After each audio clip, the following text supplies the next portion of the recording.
Bonjour. Aujourd'hui, on va parler un peu du rôle du Maroc dans la nouvelle donne stratégique. Ce nouveau paramétrage des relations internationales euh, qui est assez récent, notamment dans les relations du Maroc avec l'Afrique et euh, avec les États-Unis et la France. On assiste récemment à un certain réarmement du Maroc avec de nouvelles créations, un réarmement de la part des USA.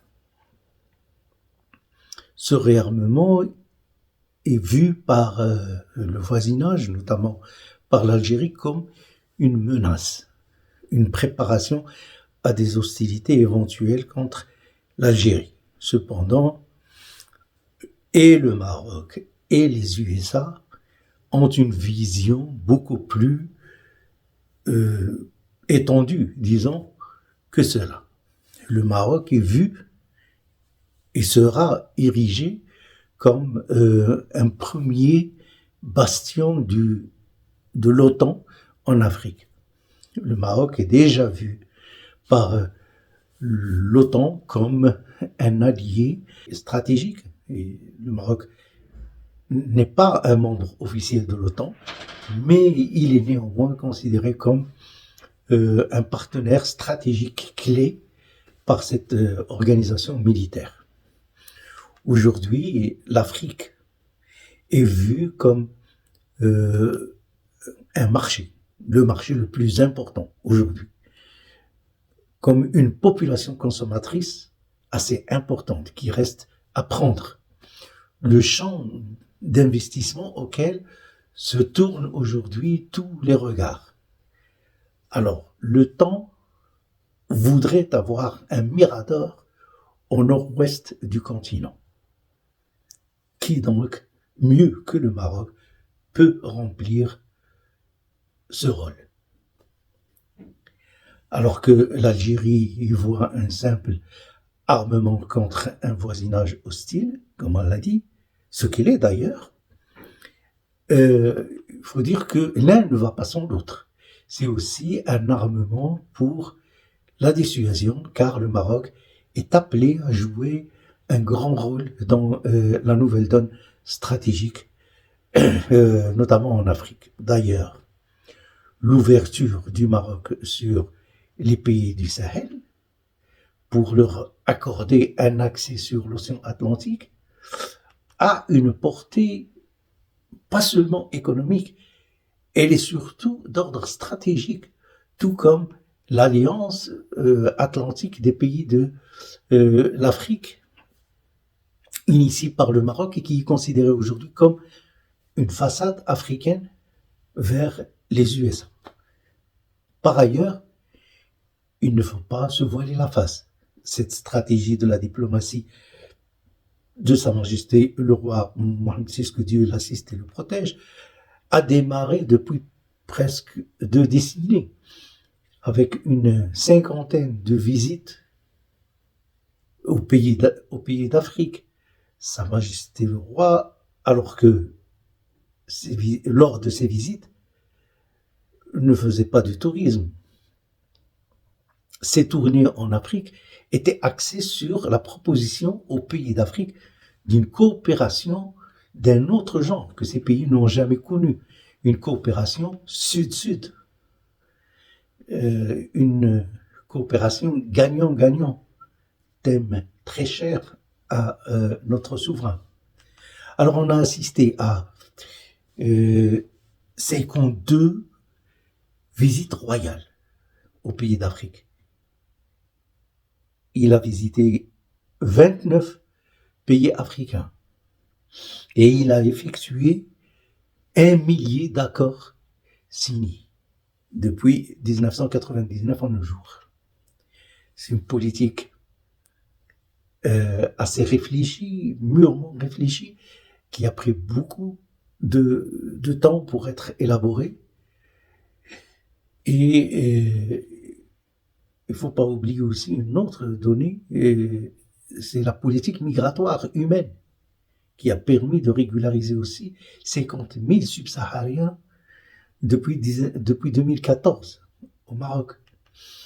Donc l'OTAN, qui suit ce déploiement stratégique du Maroc, n'a d'autre alternative que de prendre ce train en marche pour un positionnement en ce continent africain qui ne figurait pas auparavant parmi les priorités des USA, vu que c'est l'Europe qui, suite au colonialisme, a gardé des zones d'influence selon le partage d'antan.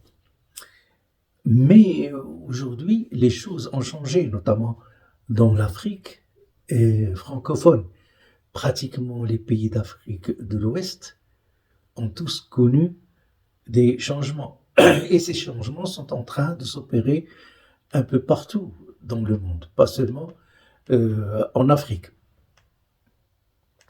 On voit maintenant la Chine, la Russie, l'Inde aussi, qui ont des vues sur l'Afrique. Et le Maroc a compris cela bien avant. Il s'est préparé à de telles transformations. Seulement, voilà, il faut que quelqu'un paye l'addition de ces changements. Et c'est la France qui a payé l'addition, en raison de sa politique arrogante et hautaine, exploitante à outrance, et que les nouvelles classes politiques dans les pays africains recusent aujourd'hui de plus en plus. Ceci d'une part, et à cause aussi des erreurs politiques internationales, d'autre part. La France a commis des erreurs au niveau international aussi, et ce, face aux USA comme face à la Russie. Si on se rappelle, l'entreprise française de matériaux de construction Lafarge a été soupçonnée d'avoir scellé des accords financiers avec des organisations terroristes en Syrie, de façon à poursuivre ses activités sur place.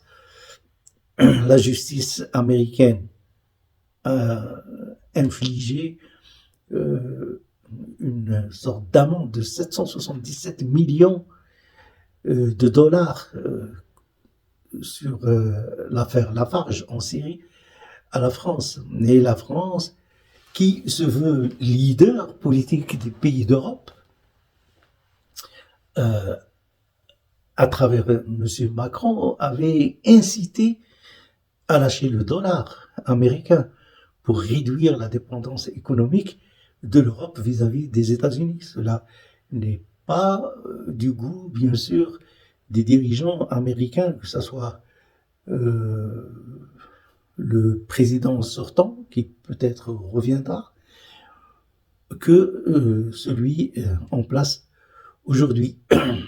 Donc, la France, pour réduire cette dépendance économique, a incité donc à lâcher le dollar. Pour Emmanuel Macron, l'Europe doit réduire sa dépendance à l'égard des États-Unis et éviter d'être entraînée dans une éventuelle confrontation avec la Chine au sujet de Taïwan.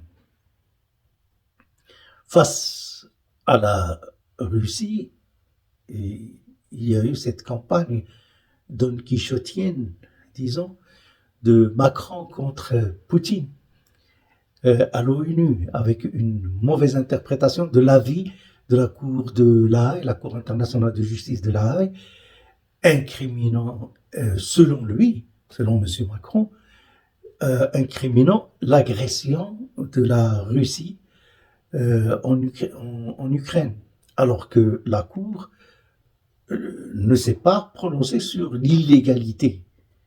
Il ne s'est pas prononcé sur l'illégalité ou non de l'agression. Donc la Russie et les États-Unis veulent, bien sûr, cherchent à contrecarrer un peu la politique de la France, et le point faible pour pour la France, c'est bien sûr l'Afrique. Les principales entrées en économie de ce pays sont en Afrique et notamment dans les pays du Sahel. Alors, et c'est bien sûr, c'est pas le Maroc qui serait en désaccord avec ces plans, vu que la France n'épargne aucune action pour maintenir le Maroc dans ses retranchements, pour l'empêcher de s'ouvrir, on l'a vu dans une autre vidéo, pour l'empêcher de s'ouvrir sur ses horizons africains. Elle a tout fait pour maintenir un peu le litige artificiel du Sahara pour que ce Sahara reste une sorte de barrière entre le Maroc et l'Afrique. Donc le travail fourni par le Maroc, effectué depuis plusieurs années, allait donner donc ses fruits. L'implantation de banques marocaines, de filiales d'assurance, de lignes aériennes, des télécommunications, ainsi que de nombreuses unités industrielles et commerciales, a facilité la tâche pour rendre plutôt la présence de la France en ces pays d'Afrique presque fictive. Et bon, les banques françaises trouvaient un peu le travail en Afrique un peu ardu, infructueux, ne voulaient pas se noyer un peu dans des problèmes financiers gigantesques. Alors le Maroc a pris le relais. Et donc les relations internationales et géostratégiques de la France avec les pays du Sahel connaissent aujourd'hui un nouveau paramétrage, voire une refonte.